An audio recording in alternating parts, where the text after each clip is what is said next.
الذين آمنوا صلوا عليه وسلموا تسليما اللهم صل على سيدنا مولانا محمد وعلى آل سيدنا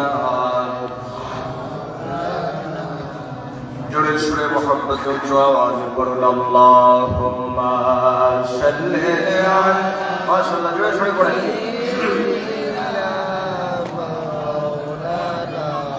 محمد وعلى آل سيدنا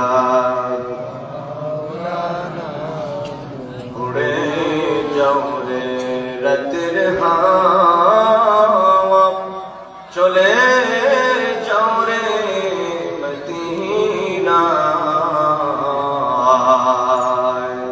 اے غلامদের সালাম দিও নবীজির পকড়ো যায় আল্লাহুম্মা সাল্লি আলা মাশাআল্লাহ مولانا محمد وعلى آل سيدنا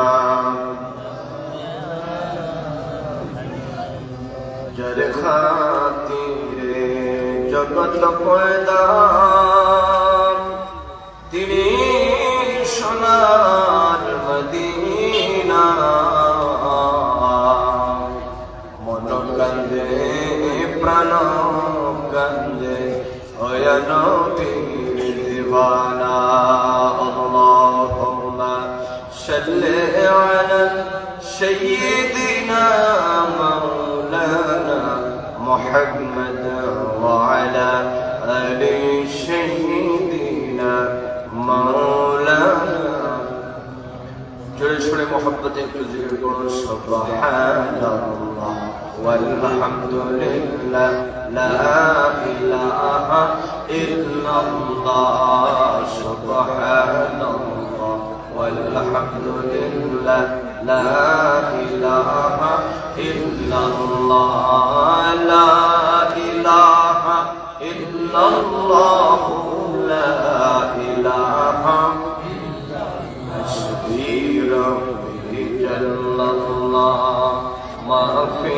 قلبي غير الله قل حسبي ربي جل الله ما في قلبي غير الله نور محمد صلى الله لا إله إلا الله سبحان الله والحمد لله لا إله إلا الله لا إله إلا الله لا إله إلا চিন্তা করে দেখো রে মন রাতের গভীর নিশীথে বল চিন্তা করে দেখো রে মন রাতের গভীর নিশীথে হায়রে মরণ কালে সঙ্গী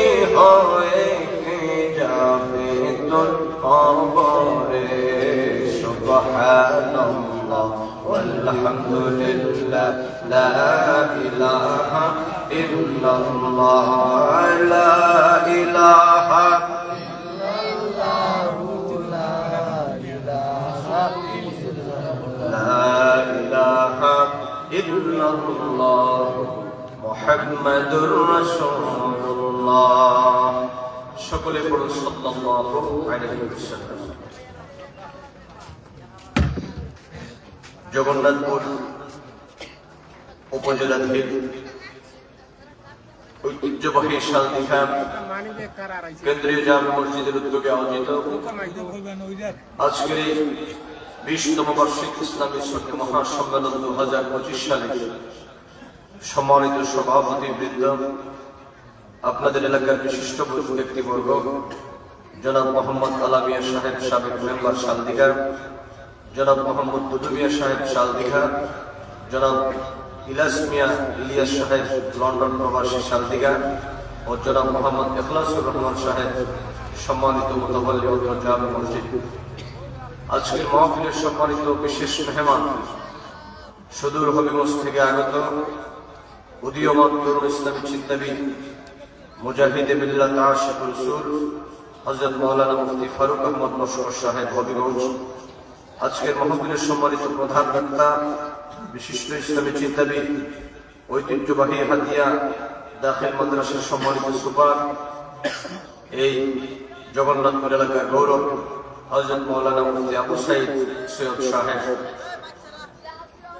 আজকের মাহফিলের অন্যতম অতিথি হযরত মাওলানা হাফিজুর রহমান সাহেব, ইমাম ও খতিব শালদিঘা নতুন পাড়া জামে মসজিদ, হযরত মাওলানা আব্দুল মজিদ সাহেব শালদিঘা পশ্চিম পাড়া পাঞ্জেগানা মসজিদ।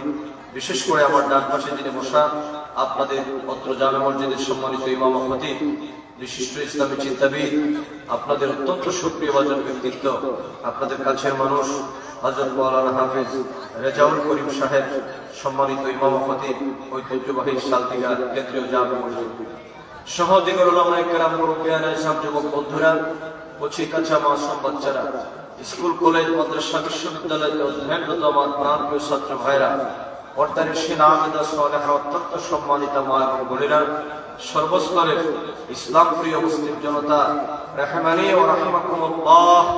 মহান আল্লাহ পাক জাল্লা শানুহু আম্মা নাওয়ালুহু পাক শাহী দরবারে অত্যন্ত বিনয়বনত চিত্তে শুকরগুজার করে মহব্বত ও আওয়াজে পড়ছি আলহামদুলিল্লাহ। মহান আল্লাহ পাক আজকের সুন্দর বেহেশতের বাগানে এই গভীর রাতে আমাদেরকে আশার এবং বসার, কিছু কথা বলার এবং শোনার তৌফিকটুকু দান করেছেন। এই জন্য আপনারা বেজান না খুশি? অল্প নাকি বেশি? তাহলে সে কায়দায় পড়েন আলহামদুলিল্লাহ। প্রিয় সুধী, যেহেতু রাত অনেক গভীর হয়ে গেছে আর বর্তমান রাত 10:30 নয়, অন্যান্য রাত প্রায় 2টার সময়, অতএব আমি সময়ের প্রতি লক্ষ্য রেখে অল্প সময়ের মধ্যে সুনির্দিষ্ট বিষয়বস্তুকে কেন্দ্র করে কোরআন ও হাদিস থেকে কিছু কথা বলে মিলাদ কিয়াম আদায় করে তাবারুক নিয়ে আমরা একসাথে বিদায় নেব বলেন ইনশাআল্লাহ। বলেন ইনশাআল্লাহ। আল্লাহ পাক যেন আমরা যারা এসেছি আমাদেরকে শেষ পর্যন্ত বসার জন্য তৌফিক দান করেন, সবাই বলেন আল্লাহুম্মা আমিন। আপনারা যদি সম্ভব হয় একটু চেপে চেপে বসবেন, কারণ এই সময় পরিমাণ লোক বাইরে দাঁড়ানো হচ্ছে, কাজে ওনারা যাতে একটু বসতে পারে আপনারা একটু চেপে চেপে বসবেন, যাতে কোনো ফাঁকা জায়গা না থাকে। আর আমরা খুব নীরবতার সাথে আমরা অল্প সময় কোরআন সুন্নাহ শুনবো, বলেন ইনশাআল্লাহ। বলেন ইনশাআল্লাহ। আমাকে একটি বিষয় দেওয়া হয়েছে তাকওয়ার। আমি আপনাদের মসজিদের ইমাম সাহেব মাওলানা হাফিজ রেজাউল করিম সাহেবকে ধন্যবাদ দিচ্ছি, এলাকাবাসীকে ধন্যবাদ দিচ্ছি যে বর্তমান সময় প্রেক্ষাপটে অত্যন্ত প্রয়োজনীয় একটি বিষয় আমাকে আপনারা নির্ধারণ করে দিয়েছেন। আল্লাহ যেন এই বিষয়ের উপর আমাকে সহিষ্ণু করে বলা, আপনাদেরকে যেন ঈমান ও আমলের নিয়তে শোনার তৌফিক দান করেন, সবাই বলেন আল্লাহুম্মা আমিন। এই যে তাকওয়া, এটা আল ওয়াকায়াতুল মাসদার থেকে তাকওয়া মানে ভয়, ভীতি, নিজেকে মুক্ত রাখা, বিরত থাকা, নিজেকে সংযত রাখা, এটাই হলো মূলত তাকওয়া। পারিভাষিক অর্থে তাকওয়া হচ্ছে মহান আল্লাহ সুবহানাহু ওয়া তাআলার ভয়-ভীতি অন্তরের মধ্যে ধারণ করে দুনিয়ার সমস্ত পাপ পঙ্কিলতা থেকে নিজেকে মুক্ত রাখার নামই হলো তাকওয়া। কথা কি আবার বুঝতেছেন? মাঝে মধ্যে আমার সাথে রিপ্লে দেওয়া লাগে। আর ব্যক্তিগতভাবে আমরা নিজেরও শিক্ষক মানুষ, চেষ্টা করি আমরা ছাত্রদেরকে যেভাবে পড়াই আপনাদেরকে সেইভাবে মহাবীর একটা বিষয় বোঝানোর জন্য। কাজে আমার সাথে যদি মাঝে মধ্যে কথা না বলে আমি বুঝবো। আর এখানে তো অসংখ্য যুবকরা তো কথা বলতে কোনো অসুবিধা নাই, বলো ইনশাআল্লাহ। আওয়াজ তো আসতে কেন বুঝলাম না, আওয়াজ দাও, সমস্যা নেই। পরে কিন্তু আবার গরম বিরিয়ানি আছে, পরে কিন্তু ইনশাআল্লাহ মোনাজাতের পরে বিরিয়ানি তো হবে, কারণ আমরা যেখানে বিরিয়ানি আছে কথা কম, অসুবিধা নাই তো। কাজে মাঝে মধ্যে একটু আওয়াজ দেওয়ার অভ্যাস করে তুলতে হবে, বলেন ইনশাআল্লাহ। বলেন আল্লাহু আকবার। বলেন ইয়া রাসূলুল্লাহ। মাশাআল্লাহ, এই তো বোঝা গেল যে আমরা শালদিঘা কেন্দ্রীয় জামে মসজিদ মাঠে আছি। এগুলো একটু অভ্যাস করা দরকার। মাঝে মধ্যে সুবহানাল্লাহ, আলহামদুলিল্লাহ, আল্লাহু আকবার, নারে তাকবীর, নারে রিসালাতুল স্লোগান দেওয়ার অভ্যাস করার দরকার আছে না নাই? এবার আসুন, মহান আল্লাহ পাকের পক্ষ থেকে যেই কয়টি গুরুত্বপূর্ণ নির্দেশনা তার বান্দাদের জন্য দেওয়া হয়েছে, এর মধ্যে অন্যতম একটা নির্দেশনা হচ্ছে বান্দা তোমরা তাকওয়ার গুণাবলী অর্জন করো। আমি এখানে আপনাদেরকে আরেকটি কথা, আপনাদেরকে ভূমিকায় কথা বলতে চাই। আমার এই কথা বুঝতে, বাকি কথা বুঝতে সহজ হবে। এই পৃথিবীতে আমরা যারা আল্লাহকে মানি, আল্লাহর হাবিবকে মানি, আমাদের পরিচয় হচ্ছে আমরা হলাম ঈমানদার মুসলমান। আমি যদি প্রশ্ন করি আজকে শালদিঘার আমার সম্মানিত মুরব্বী বাবাজি, যুবক বন্ধুরা, আমাদের ভিতরে আল্লাহ এবং রাসূলের প্রতি ঈমান, প্রেম, প্রীতি, মহব্বত আর ভালোবাসা আছে না নাই? আজকে কবেন মহব্বতে বলেন আছে না নাই? আর ঈমানের কথা আজকে বলতে নাই। আপনারা প্রশ্ন করতে পারেন, বলুন সাহেব আমাদের ভিতরে ঈমান আছে, এটা আবার জোরে বলার দরকারটা কি? প্রশ্ন জাগে না মাঝে মধ্যে? আপনারা যারা মাদ্রাসায় ফাজিল কামিল পড়েছেন, আকাইদে নসফি পড়েছেন, আকিদাতুত তাহাবি পড়েছেন, শারহু ফিকহিল আকবার পড়েছেন, বা অন্যান্য আকিদা কিতাব যারা পড়েছেন, আপনারা জানেন যে ঈমান ও আকীদার কথা দুর্বল চিত্তে বলতে নাই। ঈমান আকীদার কথা কিভাবে বলতে হয়? বাল বিতাসদীকুল জাযিম, ঈমানের দাবি বলতে হয় অত্যন্ত দৃঢ়তার সাথে। কেউ যদি বলে ভাই আপনার ভিতরে আল্লাহ এবং রাসূলের প্রেম, প্রীতি আর ঈমান আছে না নাই, যদি আপনি নিষ্ক্রিয় ভাবে বলেন না ভাই আছে মোটামুটি, তাহলে ঈমানের দাবি আদায় হবে। এটাকে বলতে হবে বাল বিতাসদীকুল জাযিম, অত্যন্ত দৃঢ়তার সাথে। এজন্য কেউ যদি প্রশ্ন করে ঈমানের ব্যাপারে, সিংহ শার্দুলের মতো বলতে হবে নিঃসন্দেহে আমি ঈমানদার, আমি আল্লাহকে ভালোবাসি, আমি আমার দয়াল নবীকে ভালোবাসি, এতে কোনো সন্দেহ। আমি আবার আপনাদেরকে প্রশ্ন করব, আমাদের ভিতরে আল্লাহ এবং রাসূলের প্রতি প্রেম, প্রীতি, মহব্বত আর ঈমান, ভালোবাসা আছে না না? আল্লাহ যেন কবুল করেন, সবাই পড়েন আমিন। এবার আমরা যারা ঈমানদার, ঈমান গ্রহণের পর আমাদের কিছু কোয়ালিটি থাকা দরকার। কথা বুঝতেছেন? একজন ঈমানদারের কিছু খুসুসিয়ত, কিছু বৈশিষ্ট্য, কিছু কোয়ালিটি থাকা দরকার। এর মধ্যে একজন ঈমানদার মুমিন মুসলমানের প্রধানতম যে কোয়ালিটি, সেটা হলো তাকওয়া। কথা বলেন, সেটার নাম কি? তাকওয়া। আর এই তাকওয়াটা মূলত অর্জন করতে হয় মানব জীবনের প্রত্যেকটা পরতে পরতে অনেক কঠিন সাধনা করে। তাকওয়ার ব্যাপারটা এইরকম নয় যে পাঞ্জাবি টুপি দাঁড়িয়ে আর পাগড়ি লাগাইলে বিরাট মুত্তাকি মানুষ। একটা হচ্ছে তাকওয়া, একটা হচ্ছে লেবাসুত তাকওয়া। পাঞ্জাবি টুপি গায়ে দিলে কি মানুষ হওয়া যায়? কতক্ষণ হওয়া যায়? বিরাট বড় ভালো মানুষ হওয়া যায়? এটা কি লেবাসুত তাকওয়া, মানে কি তাকওয়া অর্জনকারী যারা, তারা পাঞ্জাবি পরে, তাকওয়াবান যারা তারা দাড়ি রাখে, তাকওয়াবান যারা তারা টুপি পরে, তাকওয়াবান যারা তারা কি পৃথিবীর মধ্যে পাগড়ি পরে। কিন্তু পাগড়ি টুপি লাগাইলেই একজন ভালো মানুষ বলা সম্ভব। এজন্য বুঝতে হবে তাকওয়া বিষয়। এবার আসুন, এই তাকওয়া হচ্ছে আমার আল্লাহ ভয় ভীতি অন্তরে নিয়ে পৃথিবীর যাবতীয় পাপ কর্ম থেকে নিজেকে মুক্ত রাখা। আচ্ছা বলুন তো, বিষয়টা কি খুব সহজ না কঠিন? এই যুবক আমারটাও সহজ না কঠিন? এই মর্মে আল্লাহ পাক সূরা আলে ইমরানে ঘোষণা করেন, তোমরা যারা ঈমানদার, তোমরা যারা আমি আল্লাহকে মানো, তোমরা যারা আমার হাবিব নূর নবী, হায়াতুল নবী, জিন্দা নবী মুহাম্মদুর রাসূলুল্লাহকে মানো, আল্লাহ পাক বলেন বান্দা শুনে রাখো, এই পৃথিবীর মধ্যে ঈমান আনলে পরে চলবে না। ঈমান গ্রহণের পর তোমাদের একটা দায়িত্ব এবং কর্তব্য আছে। রব্বুল আলামিনকে যদি প্রশ্ন করি, রব্বুল আলামিন ঈমান গ্রহণ করার পর আমাদের দায়িত্ব এবং কর্তব্যটা কি? আল্লাহ পাক মহাগ্রন্থ আল কোরআন করিমের ভিন্ন ভিন্ন জায়গায় বলেন, বান্দারে ঈমান গ্রহণ করার পর তোমাদের সবচেয়ে প্রথম এবং প্রয়োজনীয় কাজ হলো আমি আল্লাহ পাকের ভয় ভীতি অন্তরে ধারণ করা। এই কজনে বললেন সুবহানাল্লাহ? আপনাদের সুবহানাল্লাহ শুনে মনে হচ্ছে রমজান মাস শুরু হয়ে গেছে। আরে বাবা একটু আওয়াজ দিয়ে বলেন না সুবহানাল্লাহ। যেহেতু শালদিঘাতে নতুন তো আশেপাশে মোটামুটি নতুন না, এই জন্য আপনাদের সুবহানাল্লাহ ফজিলত সম্পর্ক একটা কথা বলতে হবে, যাতে আমি আর বলতে না হয় বলেন সুবহানাল্লাহ। যেহেতু সবাই বলতো, আমি যদি বলি আপনারা বলেন সুবহানাল্লাহ, সময়টা কমে যাবে। এই জন্য ফজিলতের একটা কথা বলতে। এই যে আমরা মাহফিলে বসলে আলেম ওলামারা বলেন যে বলেন একটু সুবহানাল্লাহ। আমার দেশের কিছু জনগণ মনে করে যে আমি সুবহানাল্লাহ বলতে মনে হুজুরের লাভ হবে। বিষয়টা কি এরকম যে জনগণ সুবহানাল্লাহ বললে হুজুরের ফায়দা? বিষয়টা এরকম। আপনাদেরকে ছোট্ট একটা হাদিস সহিহ বুখারীর সর্বশেষ হাদিস, বুখারী শরীফে যে হাদিসের মাধ্যমে ইমাম বুখারী শেষ করেছেন, সমাপ্ত করেছেন, ক্লোজ করেছেন।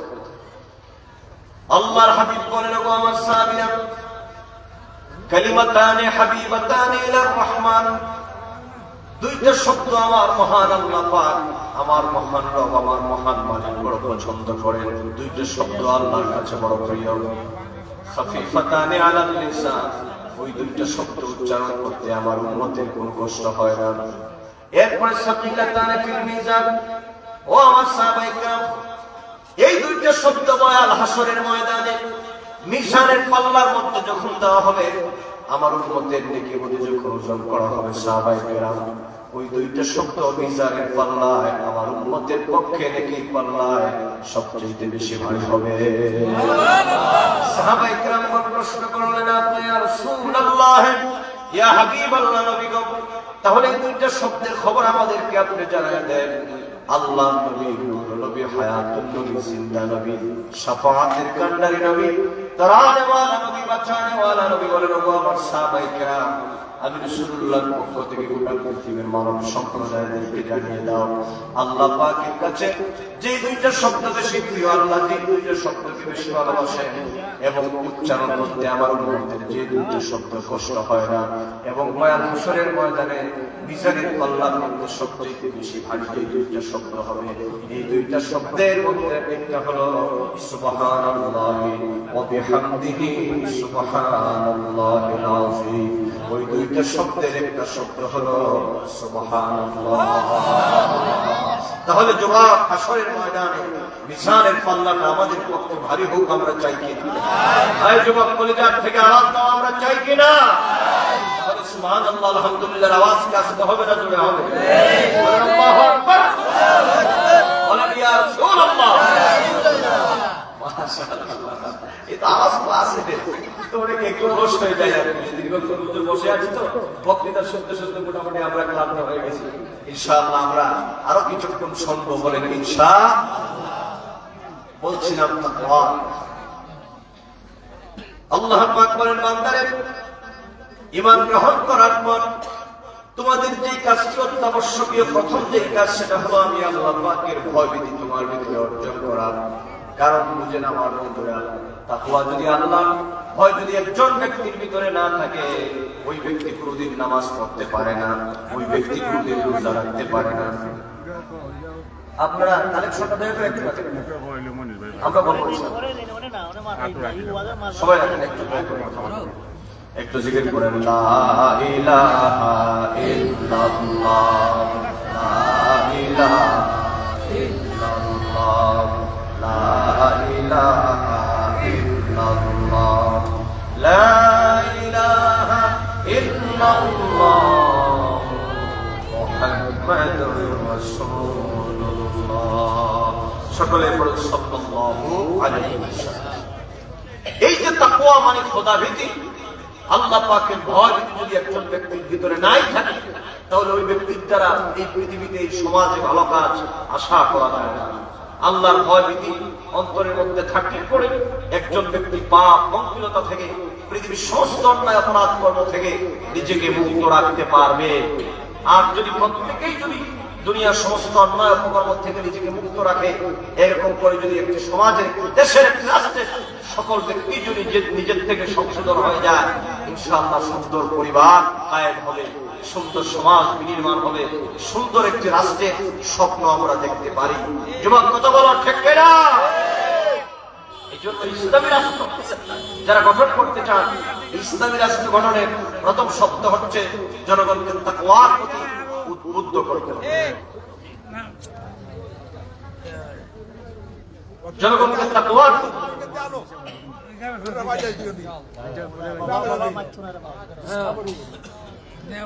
জনগণকে তাকওয়ার উদ্বুদ্ধ করতে হবে। আমাদের তাকওয়া যদি থাকে তাহলে একজন ব্যক্তি কোনদিন অন্যায় অপকর্ম করতে পারে।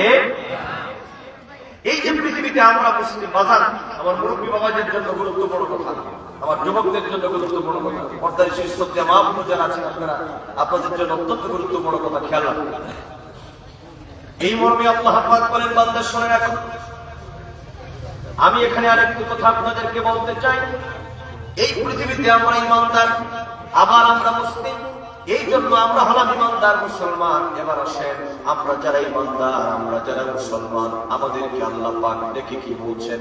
যেমন মহাগ্রন্থ আল কোরআনুল কারীমের প্রথম দিকে সূরা আলে ইমরানের মধ্যে আল্লাহ পাক বলছেন, বান্দা শুনে রাখো, ইয়া আইয়ুহাল্লাযীনা আমানু তাকুল্লাহা হাক্কা তুকাতিহি ওয়া লা তামুতুন্না ইল্লা ওয়া আনতুম মুসলিমুন। জোরে বলুন আল্লাহু আকবার।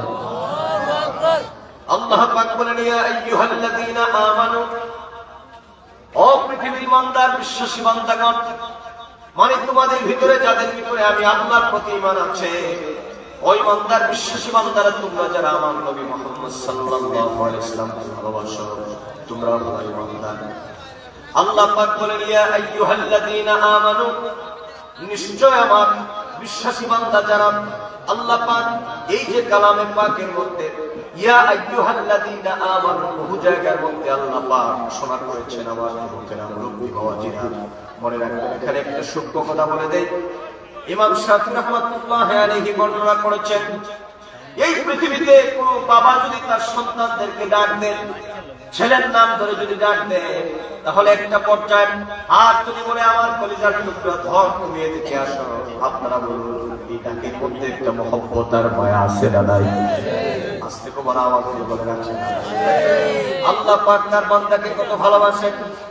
কোরআনুল কারীমের বহু জায়গার মধ্যে আল্লাহ পাক তিনি ইয়া আইয়ুহান নাস বলে তিনি সম্বোধন করেছেন, মানে পৃথিবীর সকল মানুষদেরকে আল্লাহ পাক সাধারণভাবে জেনারেলি আল্লাহ পাক ইয়া আইয়ুহান নাস বলে সম্বোধন করেছেন।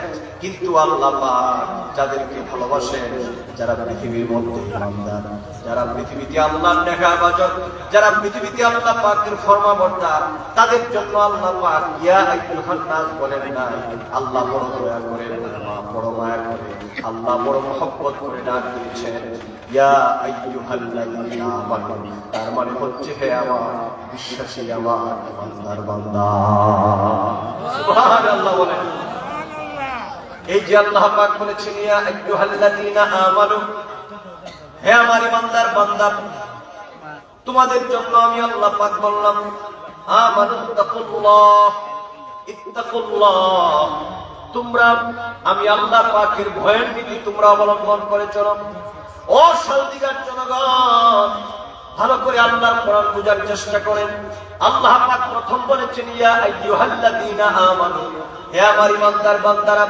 এরপরে আল্লাহ পাক সঙ্গে সঙ্গে বলেছেন, ইত্তাকুল্লাহ, তোমরা এবার আমি আল্লাহর উপর ঈমান এনেছো, আমার হাবিব নূর নবীর উপর তোমরা ঈমান গ্রহণ করেছো, তোমরা তো সফল কাম বিজয়ী, তোমরা তো বড় সৌভাগ্যবান। এবার তোমাদের মাকাম, তোমাদের মর্যাদা ইমাম কুরতুবী বর্ণনা করেছেন। এখানের মধ্যে আল্লাহ পাক তার বান্দার পজিশন, মাকাম বৃদ্ধির জন্য আল্লাহ পাক তিনি বলেন, বান্দারে এবার ঈমান এনেছো, তোমরা তো সফলতা অর্জন করেছো, এবার তোমার মাকাম বৃদ্ধি হয়, জান্নাতে যেন তোমার মাকাম বৃদ্ধি হয়, দুনিয়াতে যেন তোমার মাকাম বৃদ্ধি হয়, দুনিয়া এবং আখিরাতে তোমাকে আমি আল্লাহ পাক ফেরেশতাদের চাইতে বেশি মর্যাদা আমি আল্লাহ পাক দান করে দিয়েছি। সেটা কিসের ভিত্তিতে জানো নি? সেটা হলো আমার ভয়ের ভিত্তিতে। অতএব আল্লাহ পাক বলেন, ঈমান তোমাদের আনা হয়ে গেছে, এবার ঈমানের পর তোমাদের দায়িত্ব হলো ইত্তাকুল্লাহ, তোমরা জীবনের সর্বক্ষেত্রে আমি আল্লাহ পাকের ভয়ের নীতি অবলম্বন করে চলবা। আল্লাহু আকবার, আল্লাহু আকবার। ইয়া আইয়ুহাল্লাযীনা আমানু ইত্তাকুল্লাহ, হে আমার বিশ্বাসী বান্দারা, তোমাদের প্রথম দায়িত্ব হচ্ছে তোমরা আমি আল্লাহকে ভয় করো। আর ভয়টা কিভাবে হবে? হাক্কা তুকাতিহি, প্রকৃত ভয় যেভাবে করার, সঠিক ভয় যেভাবে করার, পূর্ণাঙ্গ ভয় যেভাবে করার, ঠিক সেইভাবেই তোমরা আমি আল্লাহকে ভয় করো। শুধু আল্লাহকে মানি, আল্লাহকে ভয় করি এ কথা বললেই চলবে না। আচ্ছা বলুন তো, আমি যদি এখানে একটা প্রশ্ন করি, আমার দেশে বহু লোকের ভিতরে আল্লাহর ভয় আছে না নাই? যে লোক চুরি করতে যায় যদি জিজ্ঞেস করেন মিয়া তোমার ভিতরে আল্লাহর ভয় আছে, হুজুর আছে না? ওই চুরি করতে যাওয়ার আগেও আল্লাহর কাছে বইলে যায়, আল্লাহ আমার বাঁচাই গরু দুলাই থেকে রক্ষা করতে। কথা কন ঠিক কিনা? এখনকার দিনে তো আর চুরি ডাকাতি হয় না, আগেকার দিনে আমাদের এই অঞ্চলগুলোতে এই বর্ষার মৌসুমে ডাকাতি হবে। কথা কন ঠিক কিনা? ডাকাতি। তো এইরকম এক ডাকাতির সাথে আমাদের খুব পরিচয় ছিল। ওই লোক ডাকাতি করলো, আমাদের সাথে ভালো সব আছে না, যে লোক মানুষের জন্য খারাপ কিন্তু আপনার জন্য ভালো। তো এইরকম একটা ডাকাত, আমি সে ফর এক্সাম্পল বোঝার জন্য বলছি, মাঝে মধ্যে আমরা তখন মাদ্রাসায় পড়তাম, বেটা বড় নাম করে ডাকাত। তো রাস্তাঘাটে যাওয়া আসা এক পথে পাইলে বলতো, হুজুর আপনারা তো মাদ্রাসায় পড়েন, মাঝে মধ্যে দোয়া করেন, আমরা তো মাঝে মধ্যে রাতে ডিউটি করি, আল্লাহ যেতে বাসা। মানে হচ্ছে ওই লোকটা ডাকাতি করতে যায়, কিন্তু তার ভিতরে কি আছে?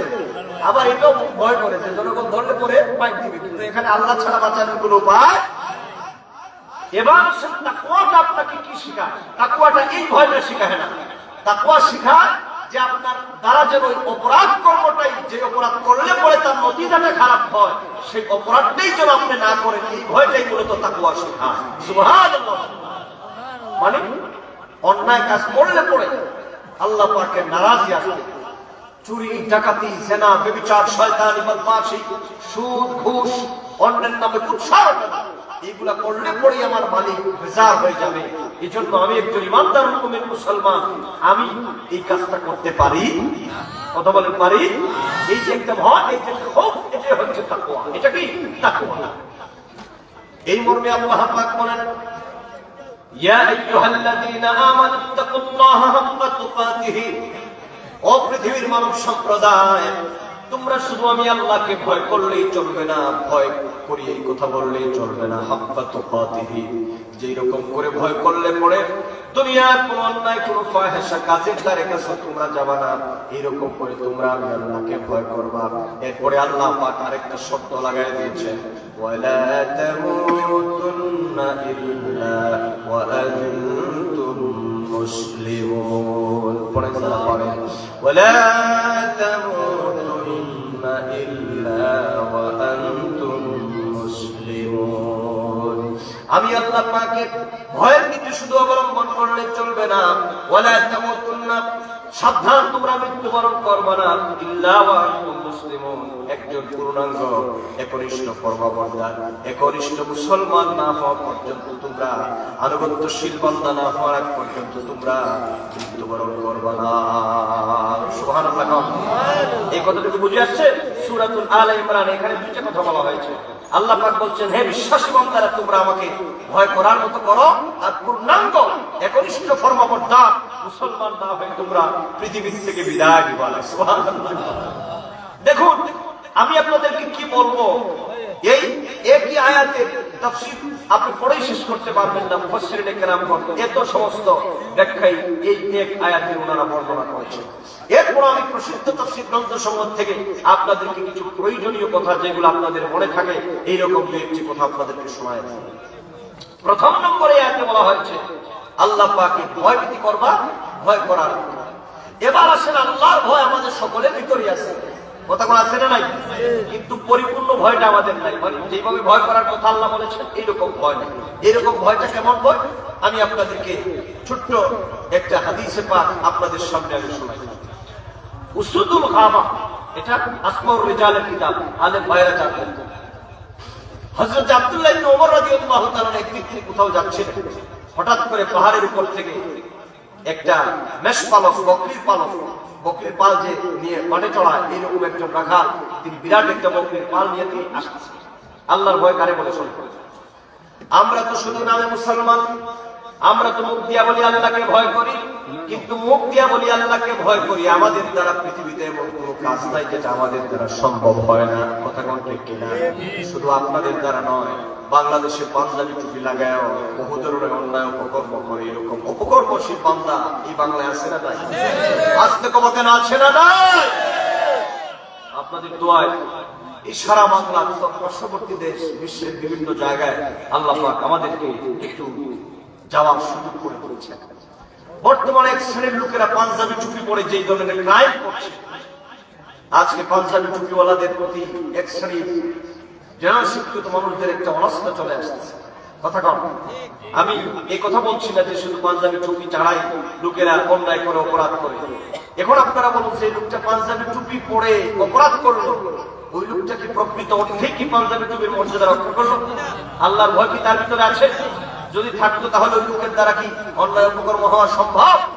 তাহলে এটা হচ্ছে কি, মানে লেবাসুত তাকওয়া, মানে সে ভাব করেছে আলেমের, কিন্তু তার মধ্যে আলেমের কোন খুশুসিয়ত নাই। আরেকজন পরিপূর্ণ আল্লাহ বলা যে বান্দা। ও যুবক, এমন বহু যুবক আমি দেখেছি আমাদের বিশ্ববিদ্যালয় জীবনে, ইউনিভার্সিটিতে যখন পড়তাম, আমাদের সাথে বহু বন্ধু বান্ধব দেখতাম, যুবক মানুষ দাঁড়িয়ে এখনো পুরা উঠে নাই, কিন্তু তাহাজ্জুদের টাইমে কোনদিন সে ঘুমায় না। আল্লাহ তাহাজ্জুদের নামাজে সিজদায় গিয়ে কান্না করে। তাহলে বলুন তো দেখি, এই ভয়টা যার ভিতরে আছে, রাতের গভীরে যে ঘুমায় না, নিঃসন্দেহে ওই ব্যক্তিটা আল্লাহর ভয়ে তার কান্না করছে। কথা কন না, ঠিক কিনা? অনেক যুবক আছে যারা নফল রোজা রাখে, অনেক মানুষ আছে, মুরব্বী বাবার আছে যারা নফল ইবাদত করে। আমার বাড়ি বাড়ির সম্মানিত অনেক মা বোনেরা আছে যারা প্রতি সোমবারে রোজা রাখে, বৃহস্পতিবারে রোজা রাখে, শুক্রবারেও রোজা রাখে। কথা বলেন, এইরকম সৌভাগ্যবান মানুষ আমাদের সমাজে আছে না নাই? অনেক আছে আমাদের সমাজে। খুঁজতে পড়ে অনেক পাওয়া যায়। কথা কন ঠিক কিনা? খুঁজতে পড়ে বহু লোক পাওয়া যায়। যাই হোক, আমার বন্ধুরা বলছিলাম, আল্লাহ শুধুমাত্র আল্লাহকে ভয় করি কথা বললেই চলবে না, আল্লাহকে ভয় করার মতো করা লাগবে। হযরত আব্দুল্লাহ ইবনে ওমর তিনি বললেন, ওই যে মেষপালক, ওই যে মেষের বকরির পান নিয়ে যাচ্ছে, ওই রাখাল থেকে বলতেছে, কয় বিদিনী সারা রাত মেলে উঠানা রাখাল ছেলে, আমাকে তোমার এখান থেকে তোমার একটা ছাগল আমার বড় পছন্দ হয়েছে, আমাকে একটা ছাগল দিয়ে দাও। রাখাল বলতেছে, কয় ভাই আপনাকে যে ছাগল দিয়ে দিব, সে তো জানে না ওই যে আব্দুল্লাহ ইবনে ওমর, আমার মালিক তো আমাকে গেলে পরে আমাকে কি করবে, আমাকে খুব বকাঝকা করবে, আমি কিভাবে আপনাকে একটা ছাগল দিয়ে দিব? তিনি বলতেছেন, তো ভাই তোমার মেষপালের মধ্যে ছাগলের তো কোনো অভাব নাই, এর মধ্যে যদি একটা বকরি আমাকে দিয়ে দাও, তোমার মালিক কি করবে নাকি? এবার আব্দুল্লাহ ইবনে ওমরের সামনে ওই ছেলেটা বলতেছে, হুজুর শুনেন, আমার মহাজনটা এমন মহাজন, কঠিন মহাজন, সে প্রতিদিন আমার এই বকরিগুলা ঘরের ভিতরে ঢুকাইতে সময় গড়ে, আবার বের করতে সময় গড়ে। আব্দুল্লাহ ইবনে ওমর মনে মনে ভাবলেন যে আমি তার একটু বলে দেই, তার একটা বুদ্ধি শিখাই দেই। আর বুদ্ধি শেখানোর পাশাপাশি তিনি তার একটু পরহেজগার এবং তার একটু আল্লাহ ভীতিটা তিনি যাচাই করতে চাইতেন। তখন তিনি বললেন, আচ্ছা তাহলে তোমাকে কি আমি একটা বুদ্ধি দিব, তুমি মানবা? কি বুদ্ধি? তোমার মালিক যখন তোমাকে জিজ্ঞেস করবে,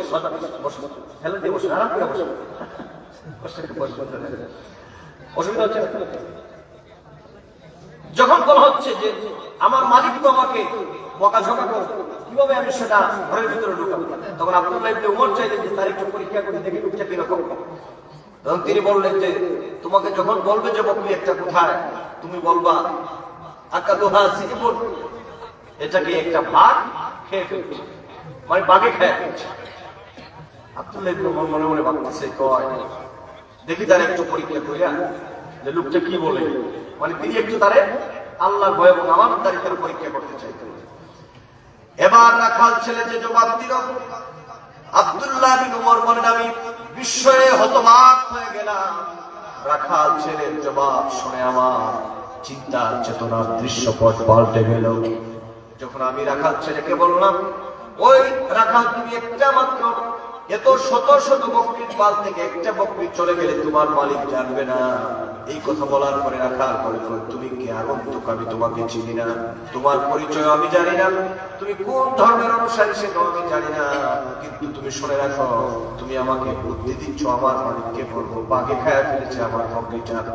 কিন্তু রে ভাই শুনে রাখো, আমি আমার মালিককে ঠকাতে পারবো, মালিককে আমি অন্য কথা বলে পৌঁছ দিতে পারবো, কিন্তু তুমি বলো যে সময় আমি আমার মালিকের কাছে মিথ্যা বলবো, তুমি আমাকে বলে দাও ওই সময় আমার মালিক কোথায় থাকবে? তার মানে অবশ্যই আমার মালিক সেই কথা শুনবে। অতএব আমি আমার দুনিয়ার মালিককে ঠকাতে পারবো? মালিকের মালিক যিনি, মালিকুল আমলাক যিনি, রাজাদিরাজ যিনি, সেই মহান আল্লাহ পাক, সেই রব্বে করিমকে তো আমি ফাঁকি দিতে পারবো না। আল্লাহু আকবার বলেন। এটাই হচ্ছে তাকওয়া, এটাই হচ্ছে আল্লাহ পাকের ভয়। দুনিয়ার যে কোনো কাজ করতে পারবেন আপনি। বাংলাদেশে বহু অফিসার সাহেব আছে, অফিসার আছে, আবার আমরা যারা একসাথে পড়াশোনা করেছি আমাদের মধ্য থেকে বহু অফিসার আছে বাংলাদেশের গুরুত্বপূর্ণ পদ হোল্ড করছে। মাঝে মধ্যে দেখা সাক্ষাৎ হলে বলে বন্ধু চিন্তা করবেন না, আমরা যথেষ্ট ভালো আছি, আমরা খারাপ অন্যায় করার চেষ্টা করি না, আমরা খারাপ কাজ করার চিন্তাও করি না। মাঝে মধ্যে বলি আপনি করোনা কিন্তু সুযোগ পাইলে তো ছাড়াও। আগেকার দিনে ঘুষ খাইতো সরাসরি, এখন একজন পিএস রাখে। আমাদের স্যারকে কিছু হাজিয়া তোফা দেওয়া লাগে, আগে ছিল ঘুষ, এখন একটা নাকি হাজিয়া। তো আগে কিন্তু সরাসরি, এখন সরাসরি দেয় না। তিনি একটা ব্যাংক অ্যাকাউন্ট দেন, বলেন আপনি একটু সম্মানিত করে একটা স্যারের অ্যাকাউন্টে পাঠায় দেবেন। আপনারা বলেন তাহলে একই কাজ সরাসরি নিলে পরে যে ঘুষ হয়, ব্যাংক অ্যাকাউন্টে নিলে পরে সেটা কি ঘুষ হয় না? কথা কোন ঘুষ হয় না? সরাসরি নিলে পরে সেটা অপরাধ হয়। আপনার একজন পিএস এর মাধ্যমে নিলে সেটা কি অপরাধ হয় না? আমার সমাজে বহু লোক আছে অপরাধের সুযোগ পায় না বলে ভালো, কিন্তু অপরাধ করতে দিয়ে দেখেন আগেকার লোকেরা তো খাইছিল কম, এটা পাইলে সবের মতো সব খেয়ে। কথা কোন ঠিক কিনা? আমার দেশে বহু নীতি কথা বহু লোকেরা শোনায়, কিন্তু কাজের বেলায় বহু নীতিবান পাওয়া এই জমিনে বড় কঠিন ব্যাপার। কথা কম, এরকম বহু দৃষ্টান্ত আমরা দেখতে পাই। কাজে আপনি সুবিধা পাইলে ঠিক আছে, অসুবিধার টাইমে নাই, মানে আপনি সুযোগের অভাবে ভালো মানুষ, কিন্তু সুযোগ পাইলে পরে আপনার চরিত্রের খোঁজ খবর থাকে না। এটার নাম তাকওয়া নয়। তাকওয়া হচ্ছে জীবনের যে কোনো পথে আপনাকে বলিষ্ঠ একজন প্রাকৃতিক মুসলিম হওয়া দরকার। আল্লাহ যেই রকম বলেছেন, আমি যদি একাগ্র চিত্তে সেইভাবে আমি আল্লাহর ভয় বিকিরণ করে ধারণ করার চেষ্টা করি, তাহলেই আমি মুমিন মুসলমান, আমি মুত্তাকি। কথা বলেন ঠিক কিনা? একজন মুমিন মুসলমানের ভিতরে সেই ধারণা বদ্ধমূল থাকে। ও যুবক, কলেজে পড়ো, বিশ্ববিদ্যালয়ে পড়ো, যুবক শুনে যাও, একজন তাকওয়াবান ব্যক্তি কোনদিন অন্যায় করতে পারে না, অপরাধ করতে পারে না, আল্লাহর নাফরমানি করতে পারে না, আল্লাহর হাবিবের সম্মান আজমতের বিরুদ্ধতা করতে পারে না। কারণ কি? একজন ব্যক্তির ভিতরে সে ধারণা বদ্ধমূল থাকে, পৃথিবীর কোনো মানুষ যদিও না দেখে, যিনি আমার সব কাজ দেখবেন তার নাম কি? এরকম না, এরকম নয়, আল্লাহর নাম এরকম নিতে নাই। একটু শাহাদাত আঙ্গুলি আকাশের দিকে তুলে বলেন, সব দেখার মালিক কে? তুমি রহমান, তুমি মেহেরবান। বলো না যুবক, তুমি রহমান, তুমি মেহেরবান। পাপী গাহে না তবু শান, অন্ধ বুঝে না তবু শান। তুমি রহমান, তুমি মেহেরবান। জনম জনম যদি গাহি তোমার মহিমা গাওয়া শেষ হবে নাহি। ঠিক না বলো? জনম জনম যদি গাহি তোমার মহিমা গাওয়া শেষ হবে নাহি।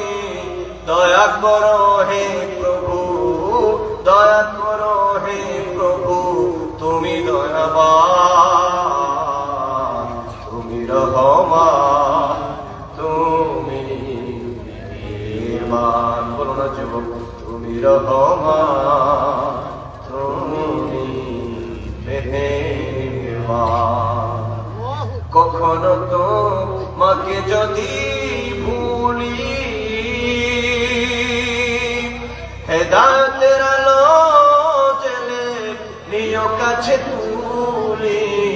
কখনো তো মাকে যদি ভুলি, হেদায়েতের আলো জেলে নিয় কাছে তুলি। ঠাই দিও হে প্রভু, ঠাই দিও হে প্রভু, তুমি দয়াবান, তুমি রহমান, তুমি মেহেরবান, তুমি রহমান, তুমি মেহেরবান। আল্লাহু আকবার। তাকওয়া এটা অত্যন্ত মর্যাদাপূর্ণ একটা ব্যাপার। একজন ইমানদার ব্যক্তির ভিতরে যদি তাকওয়া অর্জন হয়ে যায়, ভালো করে শোনেন, কেউ কথা বলবো, একজন ইমানদার ব্যক্তি, একজন মুমিন মুসলমানের ভিতরে তাকওয়া অর্জন হয়ে যায়। কারণ কি, একজন ইমানদার মুমিন মুসলমানের ভিতরে সেই ধারণা বদ্ধমূল থাকে, পৃথিবীর কেউ যদিও না দেখে আমি যে অন্যায় করবো, অপরাধ করবো, সেটা যিনি দেখেন তিনি হচ্ছেন আমার আল্লাহ। ও যুবক, তুমি মনে করতেছো রাতের গভীরে তুমি একা একা একটা অন্যায় করে ফেলবা, অপরাধ করে ফেলবা, কেউ দেখবে না, কেউ জানবে না। দুইজন মিলে অন্যায় করবা, কেউ দেখবে না, জানবে না। তিনজন মিলে তুমি একটা অন্যায় করবা, কেউ জানবে না, কেউ শুনবে না। এই মর্মে আল্লাহ পাক বলেন, বান্দা শুনে রাখো, মা ইয়াকুনু মিন নাজওয়া সালাসাতিন ইল্লা হুয়া রাবিউহুম। বান্দারে, তোমরা তিনজনে মিলে যদি কোন অন্যায় করো, অপরাধ করো, রে বান্দা, পৃথিবীর কোন মানুষ তোমাদেরকে দেখতে পায় না, শুনতে পায় না, কিন্তু মনে রাখবে রে বান্দা, তোমরা তিনজন মিলে যদি কোন অন্যায় করো, অপরাধ করো, তোমাদের সাথে চতুর্থ নম্বর যিনি থাকি তিনি হলাম আমি আল্লাহ। দুইজন মিলে যদি কোন অন্যায় করো, তোমাদের সাথে তৃতীয় নম্বর যিনি থাকি আমি আল্লাহ। আপনারা যদি মনে করেন হুজুর রাতের গভীরে আমরা একাকী কোন দরজা বন্ধ করে বন্ধ ঘরের ভিতরে যদি আমরা কোন অন্যায় করে ফেলি, কেউ তো দেখবে না, আল্লাহ পাক বলেন তোমার সাথে দ্বিতীয় নম্বর তোমার সকল কর্ম যিনি দেখে তিনি হলাম আমি আল্লাহ। ইন্নাহু হুয়াস সামিউল বাসীর। পড়ে যারা পড়েন, ইন্নাহু হুয়াস সামিউল বাসীর, তিনি হচ্ছেন দেখনেওয়ালা, শুননেওয়ালা। তিনি দেখেন বান্দার প্রত্যেকটি কাজ, তিনি শুনেন বান্দার প্রত্যেকটি কথা। শুধু তাই নয়, আল্লাহ পাক তো এক্সটার্নাল কথা শুনেনি, ইন্টারনাল মানুষের ভিতরে, মানুষের অন্তঃকরণের ভিতরে কি চিন্তা চেতনা আছে সেটাও যিনি জানেন, তার নাম কি? বাজার একটু মহব্বতে বলেন না, তার নাম কি? এই ভয় যদি কারো ভিতরে অর্জন হয়ে যায়, ও যুবক, তাহলে বলো, কোন ব্যক্তির ভিতরে যদি এই ভয়টা শুধুমাত্র অর্জন হয়ে যায়, আমি যে অন্যায় করব, অপরাধ করব, পৃথিবীর কেউ দেখবে না, কিন্তু দেখবে না আমার আল্লাহ, তাহলে আপনারা বলেন এই ভয়টা যদি কারো ভিতরে অর্জিত হয়ে যায়, ওই লোকের দ্বারা পৃথিবীতে কি অন্যায় করা সম্ভব নাকি? এটা তাড়াতাড়ি বলেন, 11টা হয়ে গেছে, 11:30টার মধ্যে শেষ হবে। বলেন আপনার ওই ব্যক্তির দ্বারা কি অন্যায় করা সম্ভব নাকি? ওই ব্যক্তির দ্বারা সমাজ, দেশ, রাষ্ট্রের কোন ক্ষতি করা সম্ভব নয়। এই জন্য আমি বলি, আমার দেশে অন্যায় করলে, অপরাধ করলে পরে পুলিশ দিয়া লোকদেরকে পেটানো হয়। কথা বলো, যুবক কথা বলো, পেটানো হয় না? থানায় মামলা দেওয়া, পুলিশ দিয়ে পেটানো হয়। কিন্তু আমরা দেখতে পাই বাংলাদেশে যতগুলা সন্ত্রাসী আর যতগুলা অপরাধী আছে, পুলিশ দিয়ে পিটায় কাউকে ভালো বানানো সম্ভব হয় না। আপনি মনে করেন জগন্নাথপুরের সবচেয়ে বড় সন্ত্রাসীকে পুলিশ গ্রেফতার করলো, এসপি সাহেবের অফিসে নিয়ে যাওয়া হলো, জন্মের মতো লাঠিপিটা করা হলো, তাকে রিমান্ডের নামে। সন্ত্রাসী মনে মনে করে, এসপি সাহেব আগে তো ধরছিলাম রাস্তাঘাটে সাধারণ জনগণকে সুযোগ পাইলে আপনারা কথা কন, ঠিক কিনা? তার মানে পিটায় মানুষদেরকে ভালো বানানো সম্ভব? কথা বলা সম্ভব? মানুষদেরকে পিটায় ভালো বানানো সম্ভব না। এই পৃথিবীতে একজন ব্যক্তিকে 100% ভালো মানুষ হিসেবে গড়ে তুলতে পারে একমাত্র আমার মহান মালিকের ভয়, যার নাম হচ্ছে তাকওয়া। কথা বলে, তার নাম কি? তাকওয়া। যে আল্লাহর ভয় যদি তার ভিতরে অর্জিত হয়ে যায়, পৃথিবীতে যত অন্যায় কর্ম আছে, অপরাধ প্রবণ কর্ম আছে, ওইগুলা সে করতে পারে না। কারণ তার ভিতরে একটা টেন্ডেন্সি, একটা ধারণা জন্ম হয়ে যায় যে আমি তো যা কিছু করি আমার আল্লাহ দেখেন, এবং আমার প্রত্যেকটা কাজের জবাবদিহিতা আমি পরকালে আল্লাহ দরবারে করতে হবে। কথা বল, এই জন্য জবাবদিহিতামূলক জীবন যদি কারো অর্জন গঠন হয়ে যায়, আর জবাবদিহিতামূলক জীবন গঠন করার ধারণা যদি তার অর্জন হয়ে যায়, ওই ব্যক্তিকে আপনি বলো কোনদিন অপরাধ করাইতে পারবে। এই জন্য আল্লাহর মাহবুব বান্দা যারা, আল্লাহর ওলি যারা হয়ে যায়, তারা দেখবেন লোকালয় থেকে দূরে সরে যায়। লোকালয় থেকে কি সরে যায়? ইমাম ফখরুদ্দিন রাজি বর্ণনা করেছেন, আল্লাহর একজন মহানবীকে একবার তিনি পেলেন, গভীর জঙ্গলের মধ্যে তিনি বসে বসে ধ্যান করতেছেন, সাথে কোনো মানুষ নাই, কোনো খাবার নাই, জনমানবহীন একটা প্রান্তরের মধ্যে তিনি বসে জিকির করছেন, লা ইলাহা ইল্লাল্লাহ, লা ইলাহা ইল্লাল্লাহ। কালেকশন এখনই করে দেব, লা ইলাহা ইল্লাল্লাহ, লা ইলাহা ইল্লাল্লাহ, লা ইলাহা ইল্লাল্লাহ, লা ইলাহা ইল্লাল্লাহ, মুহাম্মাদুর রাসূলুল্লাহ সাল্লাল্লাহু আলাইহি ওয়াসাল্লাম। বসে বসে জিকির করতেছে এবং তাসবিহ করতেছে। ইমাম রাজি পিছন দিক দিয়ে কৌতূহল বসে জিজ্ঞেস করলেন, ভাই তোমার কি বিবি বাচ্চা নাই, পরিবার পরিজন নাই, বিদ্যালয় থেকে এত দূরে আসছো কেন? ওই লোকটা বলতেছে, হুজুর আপনাকে তো আমি চিনি না, কিন্তু আপনার দাড়ি, জুব্বা জামা, আপনার যে লেবাসটা আছে দেখলে পরে মনে হয় নিশ্চয়ই আপনি একজন ভালো মানুষ। আপনারা কথা বলেন, আপনি যদিও আলেম না হন, মনে করেন আপনি আলেম না, কিন্তু আপনি দাড়িটা আপনার আছে, টুপিটা আপনার আছে, আপনার গায়ের মধ্যে একটা পাঞ্জাবি আছে, আপনি জীবনও মাদ্রাসায় পড়াশোনায় যান নাই, কিন্তু দুইটা ছেলে বসে রাস্তায় সিগারেট খাচ্ছে, হঠাৎ করে দেখলে বলবেন মুরব্বী সাহেব আসতেছে, সিগারেটটা ঢুকাও। কথা আছে না নাই? এখনকার দিনে তো এই আদব কমে যাচ্ছে, আদব কমে যাচ্ছে। আগেকার দিনে আমরা আমাদের স্যার, আমাদের উস্তাদ হুজুরদেরকে দেখলে আমরা রাস্তা দিয়ে হাইটা দেখতে দেখলে একটু দূরে সরে যেতাম, বাইসাইকেলের উপর থাকলে একটু নেমে যেতাম। কথা ঠিক না? আর বিড়ি সিগারেট যারা খাইতো শুনতে পারতো যে শিক্ষক জানতে পারছে বিড়ি সিগারেট খাইছে, বয়স হলে এক সপ্তাহ সে মাদ্রাসায় আসে। আর এখনকার দিনে দেখা যায় কিছু পোলাপান আছে রাস্তায় জন্মের মতো একেবারে। কথা আছে না নাই? অশান্তিকার জনগণ, এরকম অভ্যাস যদি থাকে কারো, এটা পরিত্যাগ করার দরকার আছে না নাই? সামনে বেয়াদবিমূলক আচরণ করা যাবে না। তোমরা যারা ছাত্র আছো তোমাদের প্রতি আমার উদাত্ত হবা, এইরকম কখনো করা যাবে না। মুরব্বীদের সম্মান করবা, শ্রদ্ধা করবা, পিতামাতাকে সম্মান করবা, শ্রদ্ধা করবা। এরপরে যখন তুমি মুরব্বী হয়ে যাবা, আল্লাহর পক্ষ থেকে তোমার প্রতি মানুষের শ্রদ্ধা করতে আল্লাহ জন্মায় দিবেন। সুবহানাল্লাহ বলেন। আমার বাবা জিনা ইমাম রাজিকে দেখার পরে তখন কি করলেন?